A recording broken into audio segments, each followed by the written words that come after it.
Welcome to the Self-Storage University podcast, where you will learn the correct way to identify, evaluate, negotiate, perform due diligence on, renegotiate, finance, turn around, and operate self-storage facilities. And now, here is your host, a partner in one of the largest real estate portfolios in the U.S. with nearly $1 billion of holdings, Frank Rolfe. Wikipedia defines stretching as being capable of being made longer or wider without tearing or breaking. This is Frank Rolfe, the Self-Storage University podcast. We're going to talk about stretching. And as you just heard in that definition, what you want to do sometimes is you have a deal where the seller wants a certain price and you want to pay a lesser price. And then comes the question, should I stretch? Should I go beyond where I want to be to buy this property? And can I do so without tearing or breaking my personal finances apart? Now, let's first talk about why you might want to stretch or why you should even stretch. We can't really make sellers sell at the price we feel they should. If you have a property on your radar screen and you think that that property is a wonderful asset for you to own, but gosh darn it, you can't make the seller go any lower than a certain number. But it's not that too far off. You have two choices. You can either walk away from the deal and say, gosh, I'm sorry, I can't pay this much. Or you can stretch and go to their price and still buy it, even though it's a little out of your comfort zone.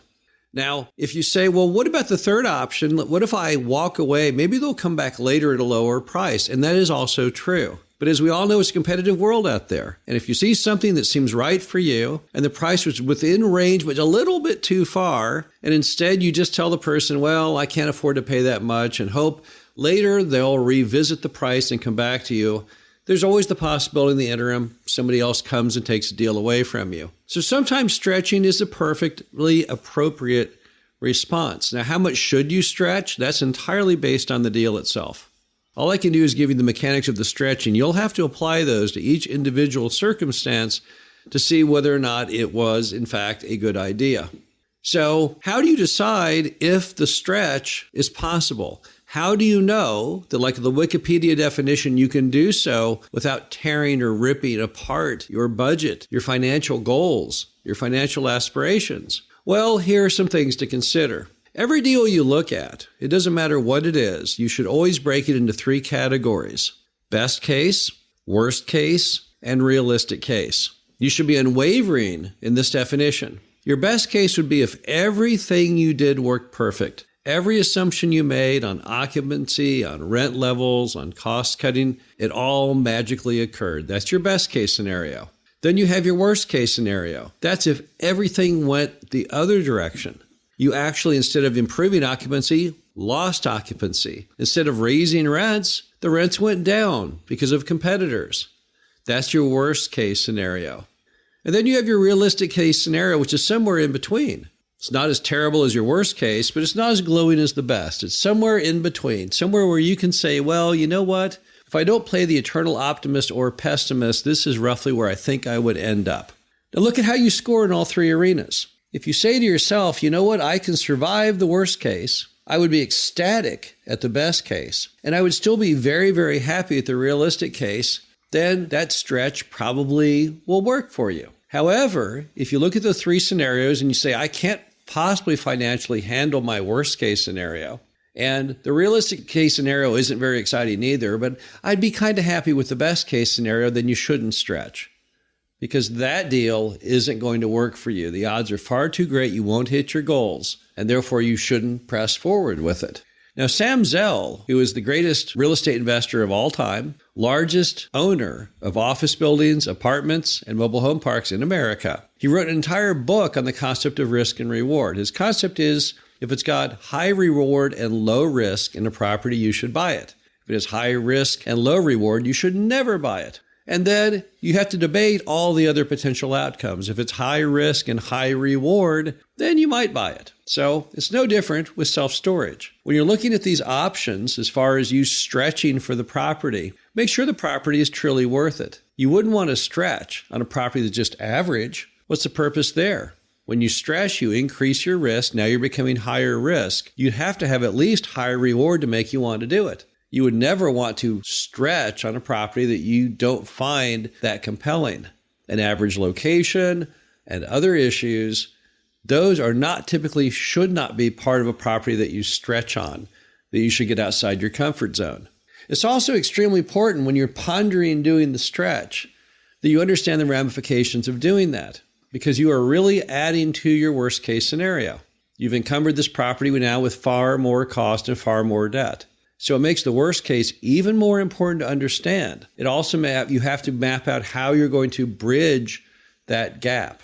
For most people, when they're going to stretch, what they say to themselves is, well, if I stretch, I'll still be okay because I'll raise my rent a little bit, or I'll increase my occupancy a little bit right out of the chute to go ahead and make up for that stretch. And what I want you to remember from that is you only want to stretch on things that you actually feel that you can control. If you're in a market and the mom and pop has not been effectively advertising their storage space for occupancy, and you think it's pretty clear if you redo the website, if you go on and get social media reviews, if you do all the right things, that you should certainly be able to increase the occupancy up, say, 5% or 10%. Okay, well, if you really believe in that, then that stretch might be doable.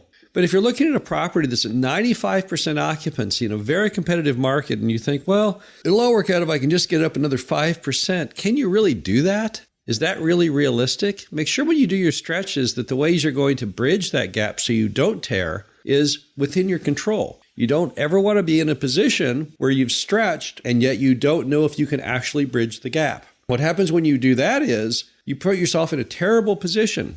You've been unrealistic in your expectations, unrealistic in your planning, and very well, you'll put yourself up into the embarrassing format that you've stretched and you can't actually then make those debt payments or make those investor returns or make the investor returns that you promised to yourself as the investor. So always make sure when you stretch that you do have control. Do not become a gambler. Don't go stretching and just hoping it's going to work. The Army wrote a book on that. It is titled Hope is Not a Method. It was a book they wrote for their officers. There's absolutely no odds in winning when you base things on random chance. You only should be doing things that you know with great degree of certainty in your heart you can get resolved. There's certainly nothing wrong with stretching. Many great deals have started off on a stretch where someone took a leap of faith based on what they truly believed, an outcome that they could control, and they paid a little more because at the end of the day they thought it was a great property. So there's certainly nothing wrong with it, but there is a science behind it. Don't do it just because, I've been looking for a long time and I can't find a storage property, and so I'm going to go ahead and stretch on this one because this is the 10th one I've looked at and I don't want it to be another one that doesn't work out for me. That is not the correct reason to stretch. However, if you find a property and you say, I love everything about it, I love the location, I love the facility itself, it's all perfect, I think it's great, the seller wants more than I can afford to pay, but I've run all my numbers, I've run my best case, my worst case, my realistic case scenario, and I am willing to make that commitment to stretch on this property, that's the reason that you would want to go forward and do it. You know, I was talking to a bank recently, what they do on every property is they actually stress test it by taking an additional 10% off the revenue to actually build to their own internal bank underwriting worst case scenario. And they're doing that to see how far they can stretch the loan, in their opinion, the other direction to make sure that they can still get their payments back and the property will still come out whole and they'll get fully paid. So all of us really, if you think about it, are always stretching in life. Banks are stretching the other direction. You might be stretching as the buyer. Sometimes maybe the seller is stretching. They really want to do the sale, but you're offering them less than what they were hoping for, but they still are willing to take it because at the end of the day, they like you as a buyer or they just simply want to get it sold. So there's nothing wrong with stretching. Don't think of life as an absolute, a boundary you can't go beyond. It's not a boundary, it's just a guideline.